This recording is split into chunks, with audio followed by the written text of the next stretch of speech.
If you're a learner driver taking a driving test in 2026, you need to know about these 4 changes that the DVSA have made to driving tests that affect you. One small change has already happened. The 2 biggest changes are happening today, and there's another change next month that is going to be even bigger. So stand by. I'm going to tell you everything that you need to know about these changes, everything that you need to do to keep your driving test safe, and most importantly, why these changes matter to you, because they're good.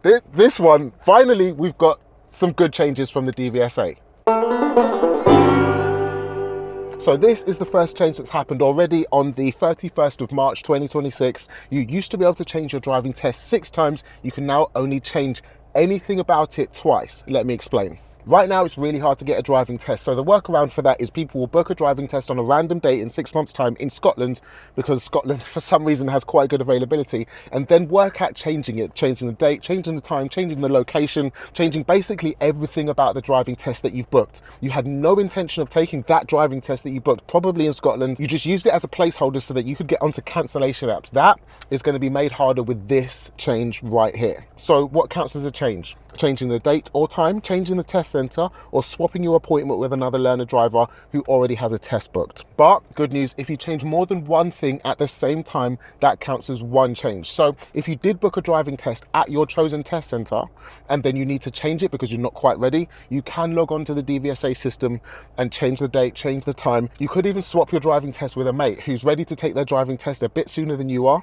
and that all counts as one time as long as you do it in one go. Some things don't count as a change. For example, if you update your address, your contact details on your booking, adding or removing your driving instructor's contact details from your booking, so you switch instructors and you don't want your instructor attached to your driving test anymore, that doesn't count as a change. And any changes that the DVSA needs to make to your test does not count as a change. So if the DVSA realizes that the examiner assigned to your test isn't available, that does happen, then they'll move your test to another test date, and that doesn't count as a change. Here's the important bit though, and why I don't think that this makes much difference and why you definitely don't need to worry about it. If you need to make more than 2 changes for any reason, what you do is you just cancel your driving test. You'll get a refund into the payment system that you used to book it. So your card, your debit card, your credit card, whatever.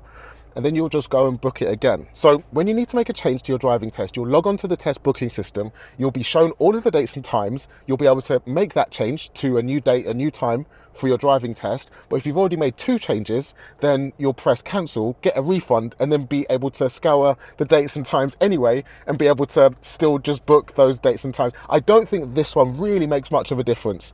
And I don't really know why they've done this. There must be a reason, but I can't think of it. If you can, let me know in the comments.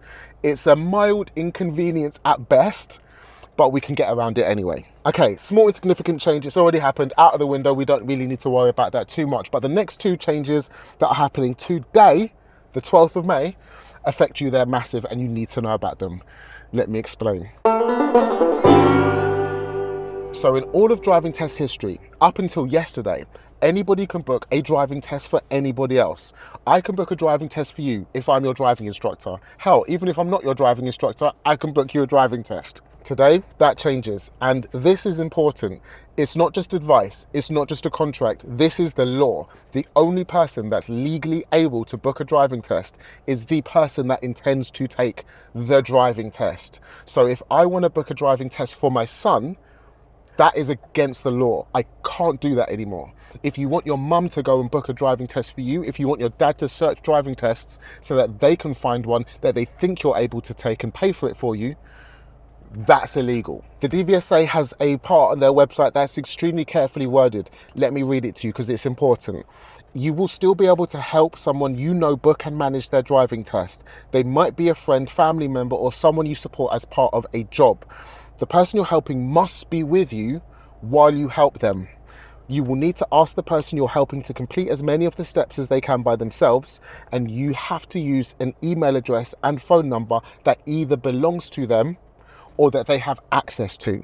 Same goes for if you want to swap your driving test with someone else. You can't have your driving instructor ring up for you because they don't own the test. The test doesn't belong to them. Nobody but you can now manage your test. If you want to swap it with someone else, you have to do the phone call yourself. And the person who you're swapping with has to also be there. Basically, what this means is the only person that can be in charge of a driving test, do anything with a driving test, even book a driving test, is the person whose name is on the driving test, which needs to be the same as the person whose driving license the test is booked under.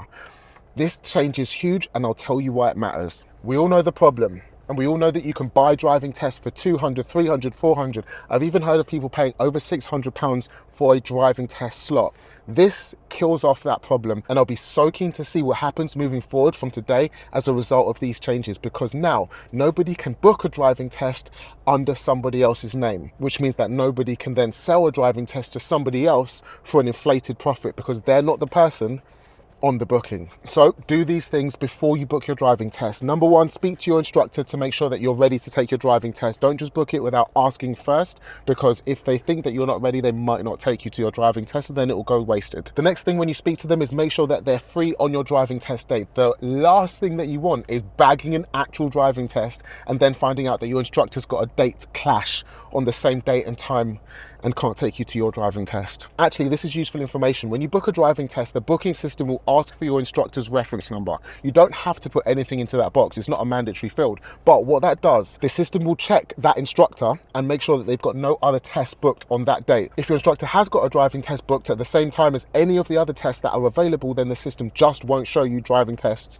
that clash with your instructor's test availability. So my advice would really be just to keep that box clear, because we don't want, if there's actually a test free, you don't want the system to be filtering out some free test just because your instructor's got another test. Oh, instructors are going to hate me to say this, but if you can actually find a test in today's climate, but your instructor's busy and they've got a driving test booked at the same time, find another instructor, find another way to go to it. Driving tests are like gold dust. Just because your instructor's in Benidorm, like, come on. We're going to take that driving test anyway, right? Okay, I said there were two changes happening today. The two changes are who can book your test. It used to be anybody can book a driving test. Now it's only you who can book a driving test.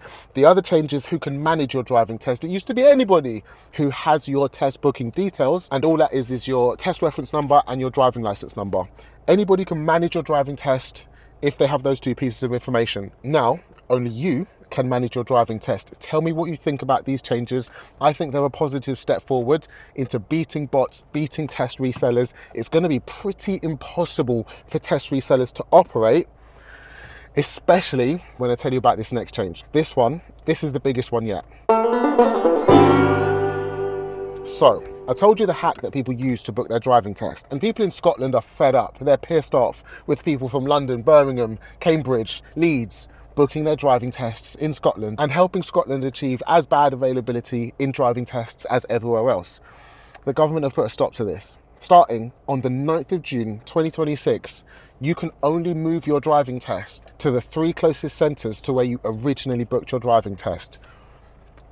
This kills off cancellation apps. Here's why. The point of the cancellation apps, right, is that you can book a driving test somewhere that's got good availability, like Scotland or even Heysham, according to instructor Jed, and then use the cancellation apps to find driving tests using the bots that are in the cancellation apps wherever you've got your driving test. So, for example, I'm in London. If I wanted a driving test in London, but I can't find one, I'm going to book one in Edinburgh.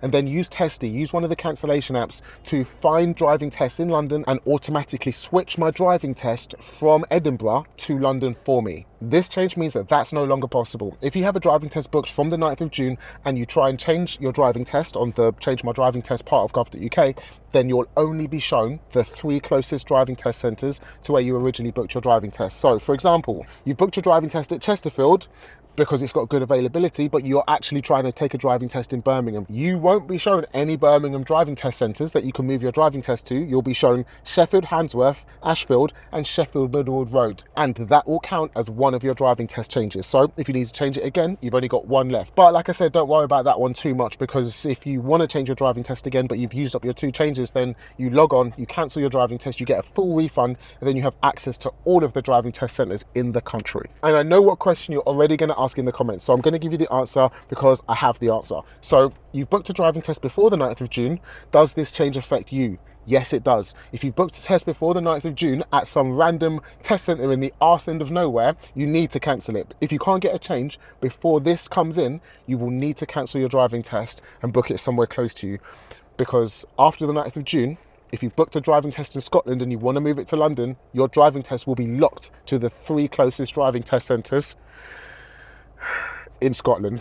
So my best advice for you is cancellation apps will still work, but they'll only be able to swap your driving test to the 3 closest driving test centres, which will make them a lot less effective. Basically, you'll already have to have a driving test somewhere close to you to be able to use them. So if you're thinking about trying to use a cancellation app right now to get yourself a closer driving test centre because you booked it further away, that's not going to work. It's not worth it. If you're thinking about using a cancellation app to get a driving test sooner, but you've already got one somewhere that you can actually take a driving test, that will still work. And also, if you've got a driving test booked somewhere far away where you can't take it, this is your sign. Right now, you've got 1 month to do everything that you can to get a closer driving test. Otherwise, you're going to have to cancel it and then book the traditional way. What do you think about all of these changes? I think personally that they're all really positive. They might be inconvenient slightly, but they are one step closer to eradicating bots and making the driving test system fairer for everybody. The end of paying £500–600 for a driving test is nearly upon us, and I cannot wait. Let me know what you think in the comments. Did the government go far enough with these changes, or could there have been more that they could have done to help you as a learner driver? That's it for the current round of test changes. If anything else changes, I'll bring it to you first right here on Driving School TV. So click this. This is to subscribe to the channel so that you're notified as soon as anything else changes and when I release a video. If you want to see everything else that the DVSA changed in 2026, then click this and watch this video next. That's me explaining everything else that changed to do with driving tests this year. Yeah, there's been a lot. I'll see you in the next one. Thanks, peace, bye.